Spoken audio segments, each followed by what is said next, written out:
नमस्कार, मी किशोरी घावट आणि टाईम महाराष्ट्रामध्ये तुम्हा सर्वांचं स्वागत आहे। खरं तर 10 तारखेला आमदार अपात्रता निर्णय जो लागला, विधानसभा अध्यक्ष राहुल नार्वेकर यांनी जो निकाल लावला आणि त्यानंतर खरं तर राजकीय वातावरण बदलल्याचं आपल्याला पाहायला मिळालं आणि कुठेतरी राजकीय भूकंप झाला असं म्हणणंही वावगं ठरणार नाही। खरं तर खरी शिवसेना ही एकनाथ शिंदे यांचीच असल्याचं जेव्हा विधानसभा अध्यक्ष राहुल नार्वेकर यांनी डिक्लेअर केलं आणि त्यानंतर सगळंच वातावरण बदललेलं पाहायला मिळालं। खरं तर एकीकडे एकनाथ शिंदे यांचे जे समर्थक आहेत तिकडे जल्लोषाचं वातावरण होतं, तर उद्धव ठाकरे यांचे जे समर्थक आहेत तिकडे नाराजीचं वातावरण होतं आणि सगळीकडे म्हणजे कुठेतरी चुकीचं झाल्याचं, हा निर्णय चुकीचा असल्याचं बोललं जात होतं आणि सर्व जनतेकडून खरं तर नाराजी व्यक्त करण्यात येत होती।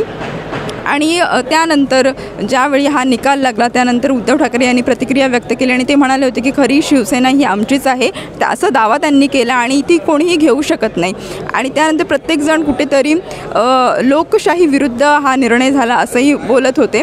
त्यानंतर आज 16 जानेवारी रोजी वरळी येथे जनता दरबार खरं तर महापत्रकार परिषद आयोजित करण्यात आली आहे आणि यामध्ये उद्धव ठाकरे हे काय माहिती देणार आहेत आणि आमदार अपात्रता निकालाबद्दल म्हणजे कसे निर्णय घेण्यात आले किंवा काय नक्की हा निर्णय कसा चुकीचा झाला याबद्दल मोठा गौप्यस्फोट करणार आहेत असं बोललं जातं। आणि आता सध्या इथे आपण वरळी इथे डोम या ठिकाणी उपस्थित आहोत, जिथे ही पत्रकार परिषद आयोजित करण्यात आली आहे आणि या ठिकाणी बरेच कार्यकर्त्यांची गर्दी आपल्याला पाहायला मिळते आणि यासोबतच ही पत्रकार परिषद असली तरीसुद्धा हा एक जनता न्यायालय असं नाव दिल्यामुळे इथे सर्वसामान्य देखील जनता उपस्थित आहे।